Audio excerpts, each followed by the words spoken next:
Well, Eric Heft was the first one to tell me the news of Toledo's victory over Arkansas in a post-game radio interview. I'll tell you this, I wasn't surprised. Toledo has an exceptional football program. Matt Campbell has done a fantastic job as their head football coach. They've got great football players. We've seen that in person, playing them last year. And they've got a couple more football players that we've seen on tape that, in my estimation, are NFL players. We'll have a great challenge as we head to Toledo this Saturday. Damon, we fully believe, will play. He's made great progress in the first 48 hours.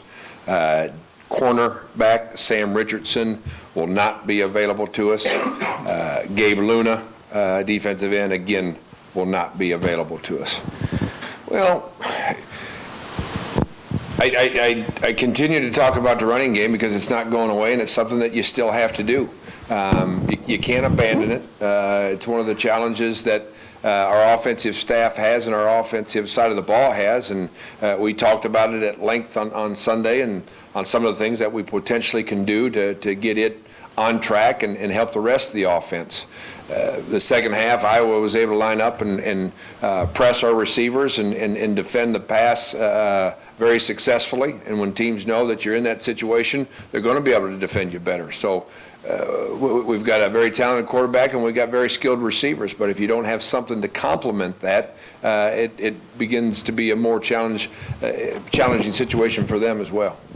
If you recall, late in the first half, we went to a fast-paced tempo, and we finished the game, the entire second half with that. I think that was something that allowed us to operate as successfully as we did.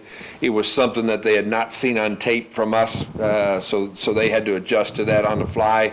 They got a little bit at the second half, but they couldn't be determined that, this is all they're going to do in the second half. And we were successful with some perimeter stuff that we hadn't been successful at that high of a rate last year at that point in the season. Yeah, I saw a lot of things I liked. We had a very successful first half on both sides of the ball. Second half, not as good on offense, obviously. Played well enough on defense to give us a chance to win it. We continue to hustle. We continue to play hard. Completed the ball at a very high percentage in the first half. Special teams continue to be better than sound every direction you look there. First thing that stands out, John, is how hard they play. Matt and I go back to, Matt Campbell and I go back to recruiting together in Cleveland.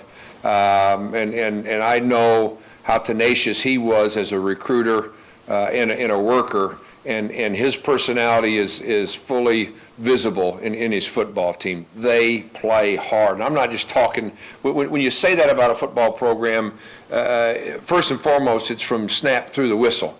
But you see them end plays, say that they're on defense and the opponent ends on the sideline. You see their 11 sprinting back to the hash mark to play that next snap. You see the same thing with their offensive football team. That's the first thing that sticks out.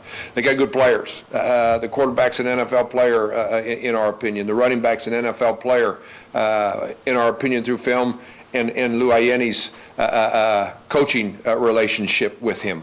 Those aren't the only two that stand out. Their defensive front seven, they're big, they're strong, they're gifted football players. A couple receivers that our fans saw a year ago in our stadium can get open against anybody in the country. They just did it against a very good SEC defense. So there's tradition there, and with tradition, kids understand how to win, and they expect to win when they step on the field.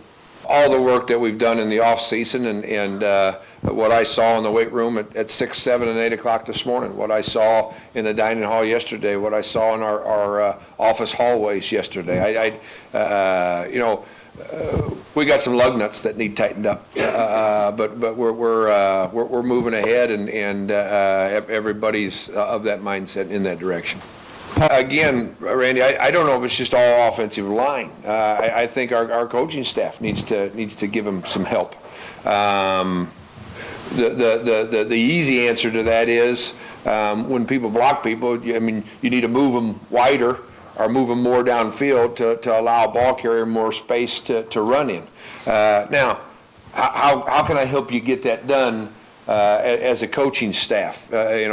There's a lot of different methods, whether it be formations or splits or motions or the use of your quarterback. And that's what, as a coaching staff, we're challenged to find out and go put in place.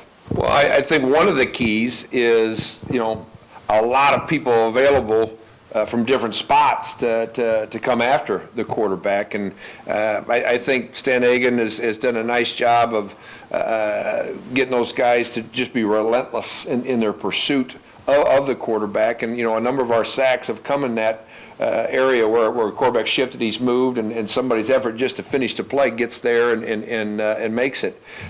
We've had sacks from a number of different guys, some on stunts, some on blitzes, some on just three-man pass rushes, and overall develop of technique and then some adjustments with scheme. Good and bad. Jay's he's a gifted player. He's got athletic ability, plays hard, plays with passion.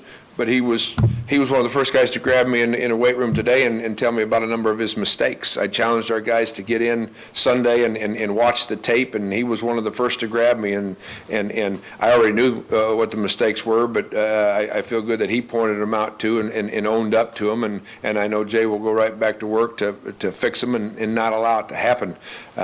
Great addition to our football team. How about that? Iowa State Cyclones leading the nation in sacks. That's something to take note of.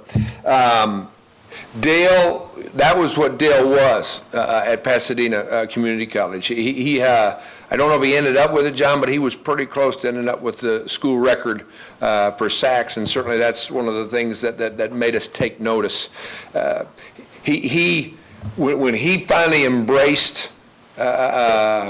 our defense and Stan's coaching and his role, that's when he really took off last year.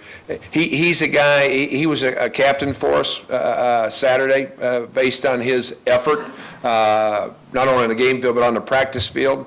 Coaches and players take note of that, and he's getting that kind of pressure and he's getting those kinds of plays just effort as much as anything. I mean, he's worked hard to develop his technique, and some things scheme-wise have aided him in the process. But as I complimented Matt and the Toledo football program, our kids play pretty hard too, and Matt's right, or Dale's right at the top of the list.